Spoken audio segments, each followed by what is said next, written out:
Hi guys, আসসালামু আলাইকুম। It's me Roshni. Welcome to our another new blog. কেমন আছেন আপনারা সবাই? আশা করি সবাই অনেক ভালো আছেন। আল্লাহর রহমতে আমরাও অনেক ভালো আছি। আজকে আমি আপনাদের সাথে শেয়ার করব আমার প্রথম বানানো কাঁচা আম দিয়ে মোরব্বার আচার। আর এই কাঁচা আমের মোরব্বা আমি কিভাবে বানালাম, কি কি লাগলো তাই নিয়ে থাকছে আজকের ভিডিও। সো না টেনে পুরো ভিডিওটি দেখুন। আই হোপ আপনাদের সবার অনেক ভালো লাগবে।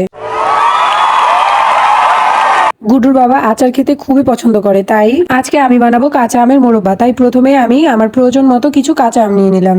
এখন আমগুলোকে খুব ভালো করে ধুয়ে নিচ্ছি যাতে আমগুলোর সাথে কোনো ময়লা লেগে না থাকে। আমাদের উচিত যে কোনো জিনিস খাওয়ার আগে খুব ভালো করে ধুয়ে নেওয়া। আমগুলো ভালো করে ধুয়ে নেওয়ার পরে খুব সুন্দর করে আমগুলো থেকে খোসাগুলো ছাড়িয়ে নিতে হবে। কিন্তু আমার আমের খোসা সহ আচার বানাতে খুব ভালো লাগে। আমগুলোর খোসা ছাড়াতে আমার একদমই ইচ্ছা করে না, কিন্তু কি করার, আজকে তো আমের খোসাগুলো ছাড়াতেই হবে, কারণ আমি আজকে বানাবো আমের মোরব্বা। আর আমের মোরব্বা তো খোসা সহ বানানো যায় না, তাই খোসাগুলো বাধ্য হয়ে আমাকে ছাড়াতেই হবে। আমের খোসাগুলো ছাড়ানোর সময় খুব সুন্দর একটা কাঁচা আমের স্মেল আসে, যেটা আমার সব থেকে বেশি ভালো লাগে। যাই হোক, আমের খোসাগুলো ছাড়িয়ে নেওয়া শেষ। এখন হচ্ছে আমগুলো খুব সুন্দর করে কেটে নেওয়ার পালা। সবকিছু যেমন তেমন, কিন্তু আমগুলো কাটতে আমার একদম 12টা বেজে গেছে, কারণ আমগুলোর ভেতরের বিচি একদম শক্ত ছিল। তাই শিলের সাহায্যে আমগুলোকে আমার কাটতে হয়েছে। আর মোরব্বা বানানোর জন্য এই আমগুলোই একদম পারফেক্ট। আল্লাহ বাঁচাইছে, এট লাস্ট আমি সবগুলো আম খুব ভালোভাবে কাটতে পারছি, তাও আবার হাতে কোনো রকম ব্যথা পাওয়া ছাড়াই। আমগুলোকে যেহেতু আমি শিলের সাহায্যে কেটেছি, তাই আবার আমগুলোকে খুব ভালো করে আমি ধুয়ে নিব।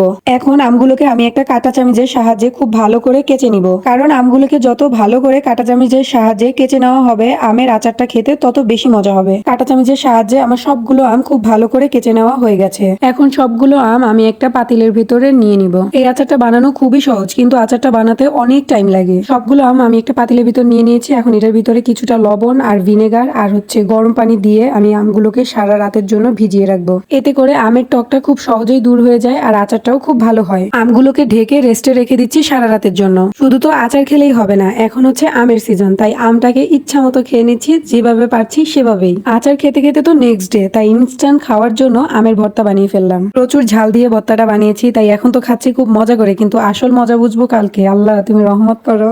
আর এই যে চলে আসছে বিশ্ব টক খাওয়া মানুষ, এর জন্য শান্তিতে একটু আচারও খেতে পারি না।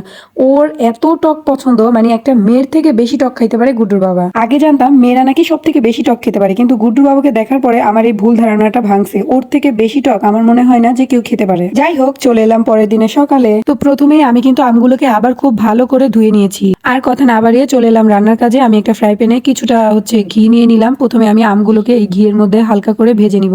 এতে করে আম থেকে খুব সুন্দর একটা স্মেল আসবে আর আচারটা খেতে আরো বেশি মজা হবে, কারণ আমরা সবাই জানি ঘিয়ের স্মেল খুবই সুন্দর। আর হালকা করে ভেজে নেওয়ার ফলে আমগুলো রান্না করার সময় একটুও ভাঙবে না। এখন কিন্তু রান্নার মেইন প্রসেস শুরু। আমি একটা পাতিলের মধ্যে পরিমাণ মতো চিনি নিয়ে নিলাম, আর নিয়ে নিলাম কিছুটা গরম মশলা। তার ভিতর দিয়ে দিব পরিমাণ মতো পানি। সবার শেষে দিয়ে দিব কিছুটা পরিমাণে লবণ, কারণ মিষ্টি খাবারের মধ্যে লবণ দিলে খাবারের টেস্টটা একদম পারফেক্ট হয়। সবকিছু নেড়ে ভালো করে মিক্সড করে নিব। পানিটা যখন ফুটে যাবে তখন তার ভেতরে আমগুলো দিয়ে দিব।